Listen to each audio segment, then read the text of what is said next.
السلام علیکم ورحمۃ اللہ وبرکاتہ۔ ان الحمد للہ الصلاة والسلام على سید الرسل وخاتم الانبیاء والمرسلین، اما بعد فاعوذ باللہ من الشیطان الرجیم، بسم اللہ الرحمن الرحیم۔ لقد كان لكم في رسول الله أسوة حسنة، صدق الله العظيم وصدق رسوله النبي الكريم، ونحن على ذلك لمن الشاكرين والشاهدين، والحمد لله رب العالمين۔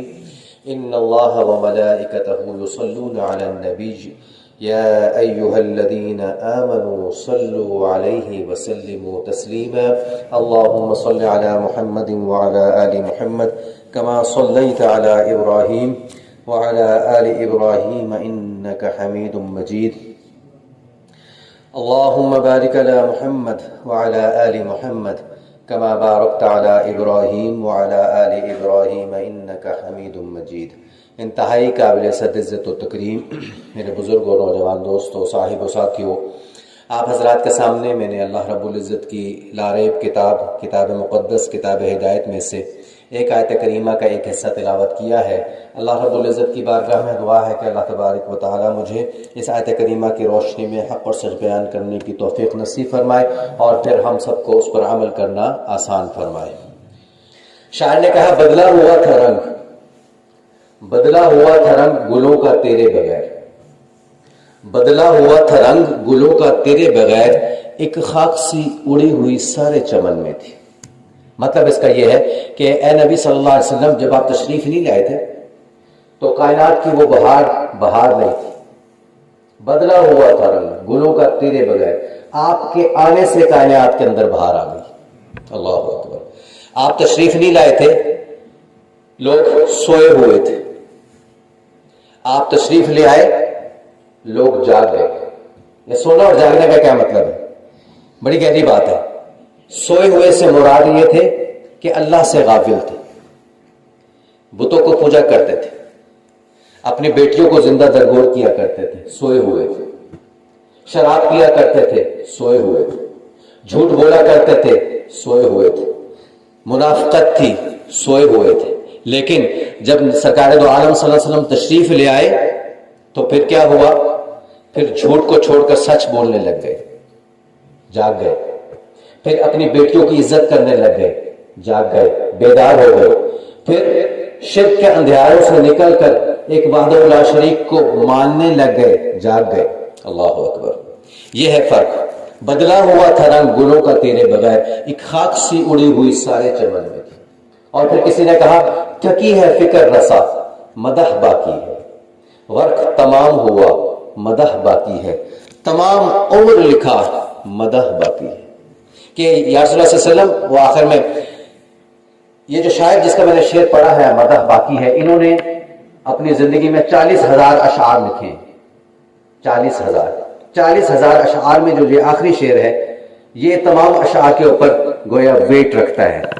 کہتے ہیں کہ اے نبی صلی اللہ علیہ وسلم، میں نے آپ کی سیرت پر، صورت پر اپنے ہاتھوں کو تھکا دیا لکھ کر، لیکن آپ کی شان کا محق ادا نہیں کر سکا، تمام عمر لکھتا رہا، نہیں ادا کر سکا۔ اور حقیقت بھی ایسی ہے کہ انسان ساری زندگی بھی لکھتا رہے، بلکہ یوں بھی آتا ہے کہ انسان اپنی زندگی کے سارے لمحات لکھنے میں گزار دے، لیکن پھر بھی نبی کی شان کا احاطہ نہیں کر سکتا۔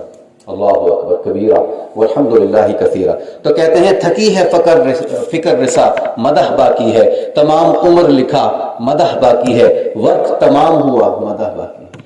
یہ میرے نبی کی شان ہے۔ اچھا، ایک اور بڑی قیمتی بات ہے، حضرت یوسف علیہ السلام کا حسن بڑا مشہور، اس کے تذکرے بڑے مشہور۔ 12ویں سپارے میں اس کا تذکرہ آتا ہے سورہ یوسف کا، اگر اس کا مطالعہ کیا جائے تو بہت سارے نکات ملتے ہیں وہاں سے۔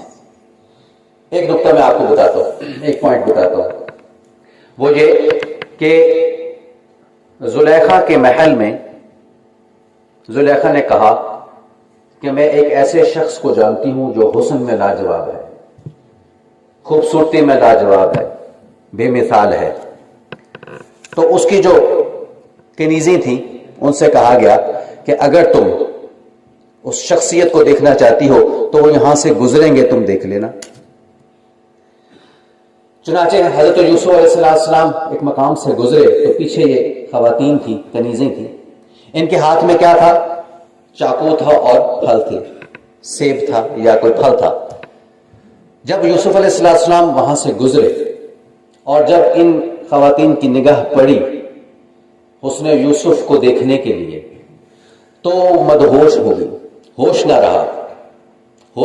کیا کیا انہوں نے؟ بجائے اس کے کہ پھل کو کاٹی، بے دہانی میں اپنی انگلیاں کاٹ ڈالی۔ حسن یوسف کو دیکھ کر کاٹنا تو پھل تھا لیکن بے دہانی میں انگلیاں کاٹ ڈالی۔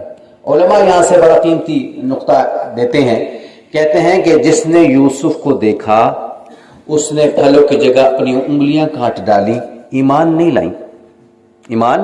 لائیں۔ اب آتے ہیں اپنے آقا صلی اللہ علیہ وسلم کی سیرت کے اوپر، آپ کے جمال کے اوپر، آپ کے کمال کے اوپر۔ جنہوں نے نبی پاک صلی اللہ علیہ وسلم کو دیکھا وہ پہلے ایمان لائے، بعد میں گلے کٹوا دیے۔ اللہ اکبر۔ پہلے وہ ایمان لائے، نبی کا کلمہ پڑھا اور پھر کلمہ پڑھ کے نبی کے دامن سے وابستہ ہو گئے، اور پھر جب نبی نے حکم دیا غزوات میں جانے کا، جنگوں میں جانے کا، تو پھر انہوں نے پرواہ نہیں کی، انہوں نے اپنے گلوں کو کٹوا دیا۔ یہ فرق ہے خوبصورتی میں۔ وہاں پہ کیا بات تھی؟ وہاں پہ بات یہ تھی کہ دیکھا تو صحیح لیکن ایمان نہیں لائے۔ یہاں پہ پہلے ایمان لائے، پہلے نبی کی رسالت کو مانا ہے، محبت کو مانا ہے، اس کے بعد جب نبی نے حکم دیا ہے تو اپنے آپ کو قربان کر دیا۔ ایک صحابی کا واقعہ آتا ہے، چند لمحوں کا ان کا ایمان ہے، چند لمحوں کا۔ وہ گزر رہے تھے تو نبی پاک صلی اللہ علیہ وسلم کی خدمت میں حاضر ہوئے، حضور علیہ السلام نے ان کو دعوت دی، کلمے کی دعوت دی، اور بتایا کہ ایک ہی اللہ سے ہوتا ہے، اللہ کے غیر سے کچھ نہیں ہوتا، یہ لات سے منات سے کچھ نہیں ہوتا، اللہ ہی کرنے والا ہے، اللہ ہی حاجت روا ہے، اللہ ہی مشکل کشا ہے، حاجتیں پوری کرنے والا اللہ ہے، مشکلوں کو دور کرنے والا اللہ ہے، صحت دینے والا اللہ ہے، غم اللہ کی طرف سے آتے ہیں، آسانیاں اللہ کی طرف سے آتی ہیں، مصائب ابتلائیں پریشانیاں بھی اللہ کی طرف سے آتی ہیں۔ جب اللہ ہی کی طرف سے سب کچھ آتا ہے تو پھر اللہ ہی سے رجوع کیا جائے، اللہ اس کو دور بھی کرنے والا ہے۔ آپ نے یہ بات ارشاد فرمائی تو اس نے کلمہ پڑھ لیا۔ جب اس نے کلمہ پڑھ لیا تو اس وقت جہاد کا عمل جاری تھا، تو اس نے کہا ابھی نماز بھی نہیں پڑھی، قرآن کی تلاوت بھی نہیں کی۔ کیسا صحابی ہے ماشاءاللہ، ابھی کچھ بھی نہیں کیا، کچھ عمل نہیں کیا، صرف کلمہ پڑھا ہے۔ نبی پاک صلی اللہ علیہ وسلم نے اعلان کر دیا کہ جہاد کے لیے چلنا ہے۔ اس نے پوچھا کہاں جانا ہے، اب مجھے کیا کرنا ہے، کیا مجھے ابھی نماز پڑھنی؟ کچھ عمل تو اس کو کچھ پتہ نہیں تھا۔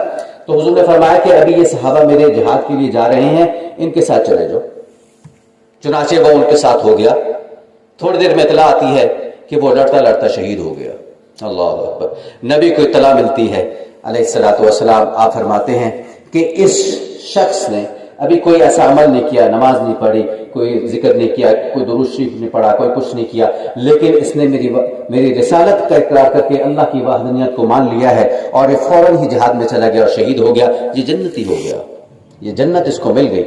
تو کہنے کا مقصد یہ ہے کہ جنہوں نے کلمہ پڑھ لیا پھر انہوں نے جانیں دے دی ہیں، پرواہ نہیں کی ہے، اس کو صحابی کہتے ہیں۔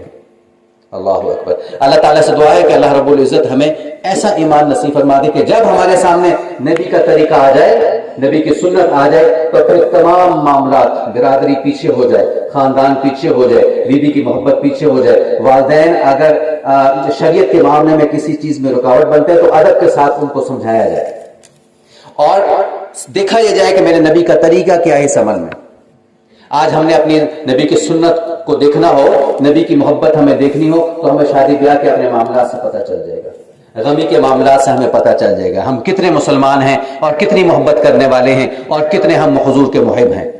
زبان سے دعویٰ کرنا محبت کا، ہم عاشق رسول ہوں، غلامی رسول میں موت بھی قبول ہے، یہ بڑا آسان ہے زبان سے کہنا، لیکن عمل دکھانا مشکل ہے۔ آج ہم سب جتنے افراد بیٹھے ہیں سب کو میں یہ دعوت فکر دیتا ہوں، ہم اپنی شادی بیاہ کو صرف دیکھ لیں۔ شادی بیاہ کا طریقہ جو نبی نے طریقہ بتایا کیا ہمارا اس طریقے سے ہے؟ ہم جب تک مہندی کی رسم نہ کریں ہماری شادی مکمل نہیں، اور ڈھول دھماکہ نہ کریں ہماری شادی مکمل نہیں ہوتی، ہم جب تک میوزک نہ چلائیں ہماری شادی مکمل نہیں ہوتی۔ ہم کیسے مسلمان ہیں، ہم کیسے محب رسول ہیں، ہم کیسے عاشق رسول ہیں کہ نبی کے طریقے کے خلاف چلتے ہیں اور پھر کہتے ہیں ہمیں تو حضور سے محبت ہے۔ ایسے محبت کا دعویٰ قابل قبول نہیں ہے. محبت وہ ہے جو صحابہ نے کر کے دکھائی ہے. محبت وہ ہے جو اللہ کے نیک لوگوں نے کر کے دکھائی ہے. پھر ہمیں اس میں لاجک نہیں دیکھنی پڑے گی. اچھا جی سننا تو ہے ٹھیک ہے، لیکن برادری والوں کا مسئلہ ہے، وہ ناراض ہو جائیں گے. یہ بھائی آپ ان کو سمجھائیں، ان کے ساتھ ڈائلاگ کریں، ان کے ساتھ بات چیت کریں. ایسا کیسے ہو سکتا ہے؟ وہ بھی تو نبی کے ماننے والے ہیں. ان کو بات سمجھائی جائے پیار محبت کے ساتھ کہ بھئی ہمارے نبی کا طریقہ یہ ہے، ہم شادی بیاہ کریں گے تو اس انداز میں کریں گے. ہم کوئی ایسا عمل کریں گے، اس نبی پاک صلی اللہ علیہ وسلم کی 24 گھنٹے کی زندگی ہمارے سامنے نمونہ ہے، رہنمائی موجود ہے. ہم کیوں نہیں اس طرف آتے؟ ہمیں آنا چاہیے. جب ہم محب رسول کا دعویٰ کرتے ہیں، زبان سے ہم حضور کی غلامی کا دعویٰ کرتے ہیں، تو پھر غلامی کو تو ہر چیز میں نبی کی سنت کو مقدم رکھنا ہوگا. تو اللہ تعالیٰ سے دعا ہے کہ اللہ تعالیٰ ہمیں اس کی فکر بھی عطا فرمائے. موضوع جاری ہے، اگلی باتیں انشاءاللہ اگلی نشست میں کی جائیں گی. وآخر دعوانا الحمدللہ.